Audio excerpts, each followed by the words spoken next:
part 2 of our CMMC chat with Beju, where we talk about some specifics of the audit themselves.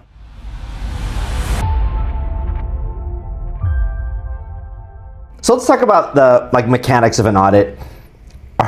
Is the auditor going to come in, poke around, and break things? What kind of evidence will the auditor look for?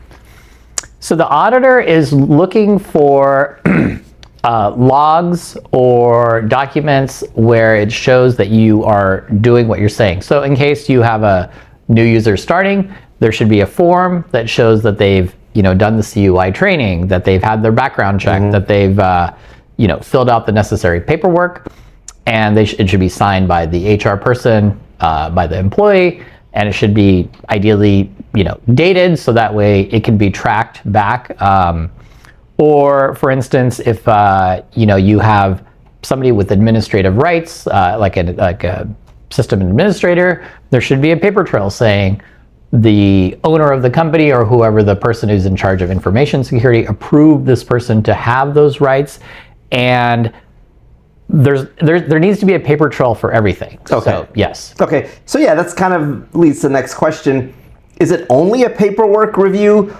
Is there an interview? Is there a technical test that's part of this? It's all of the above, unfortunately. Okay. So a lot of it is paperwork, but the auditor will expect for you to log into your systems and show the configurations on screen, or they may ask for screenshots ahead of time. Okay. If depending on the size of the scope or what the scope is, the auditor will have to want to come to the facility, check that there's cameras, check that there's access control, check that there's proper physical protections in place for the CUI. Okay. How long does that take roughly? The real audit takes about 1 week. It's about 5 days. Okay. Might be 4, but yeah, it's about a 4 to 5 day process. Is it disruptive to day-to-day operations?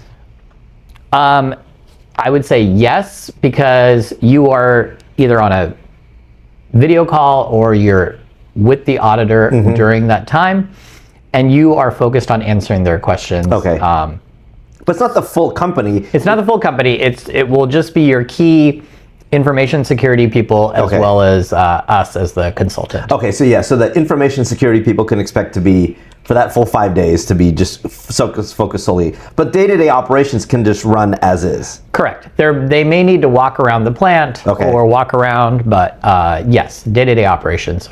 Work should not stop. Okay, cool. So that's a little bit of the audit mechanics.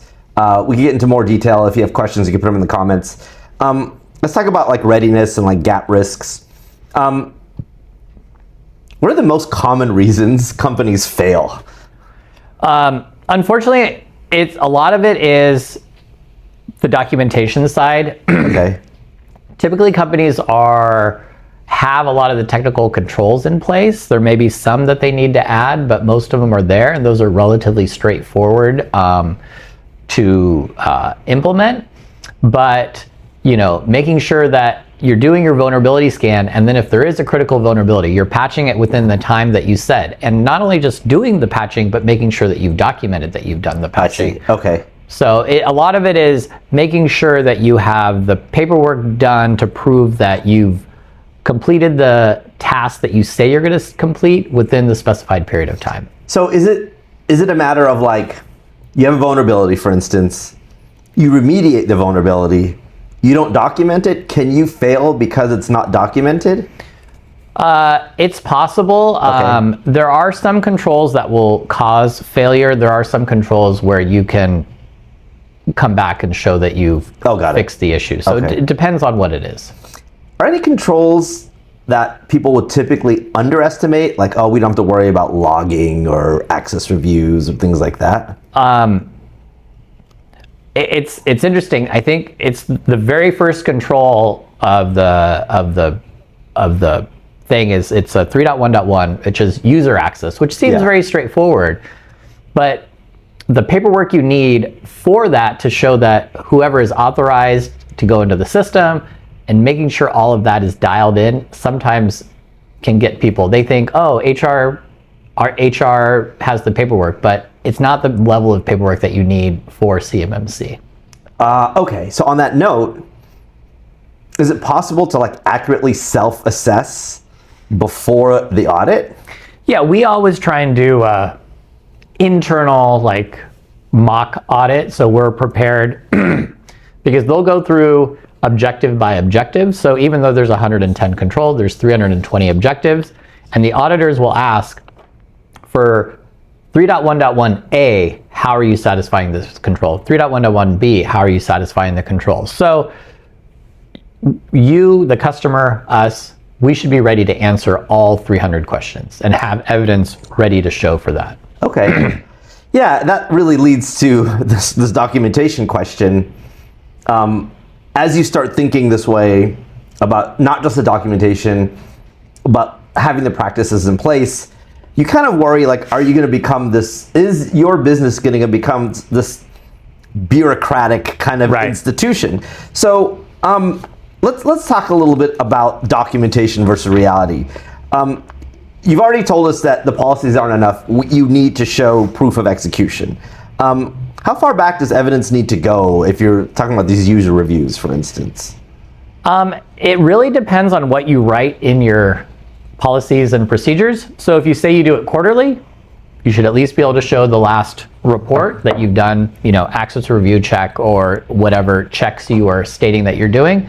It doesn't need to go back 3 years because this is so new. So frequently we're showing, if you say you're doing something monthly and you started the process 3 months ago, you should have 3 months of data for that thing. Oh, okay. You can specify that? You can say how far back it goes? Yes. You can say 1 month? Yes. There's no baseline? That's the beauty and risk of CMMC, is that you, unless there's on very infrequent things, most of it is set by the company. So if you say, I'm going to disable somebody within a day, as long as you do it within a day, that's fine. If you say you're going to do it within 2 days, that's fine. There's no guidance as to what that time frame needs to be.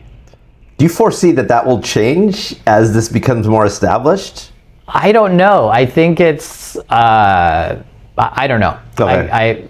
Maybe, but I think what they want to do, or the CMMC rule setters, they want to leave a little bit of openness, because it's difficult to make a set of controls good for a company that's 50 users or 50,000 users. Oh, good. Okay, that makes sense. Okay. Talking about documentation, used to be you'd have to come up with documentation from scratch. We all know the pain of that. Right. Now all these templates exist. Correct. Can a template pass, or do we have to customize the policies for the business? The template definitely helps, but you have to customize it. Okay. Because each business is different. Their processes internally are different. How company A hires somebody is different than company B, and you want to be as definitely concise as possible, but as specific as possible. Okay. So a template's like a starting point. Yes, exactly. Do we help with that? Like customizing it to the business process? Absolutely. Something right click? Yeah, Okay. we will sit down, interview you, edit the templates with you, and help you write them. And then also, there's ChatGPT, all of these things I'll use to help with the documentation as well, because you can put into those systems like the environment you have, the security controls you have, or the security software you have, and it can at least generate, once again, a template that you have to customize some for you. Okay, so this is kind of similar question we were talking about in the last section, having the documentation and making sure it matches with your business practices. That's it for part 2. Coming up next, we have part 3 in our conversation with Beiju about CMMC audits.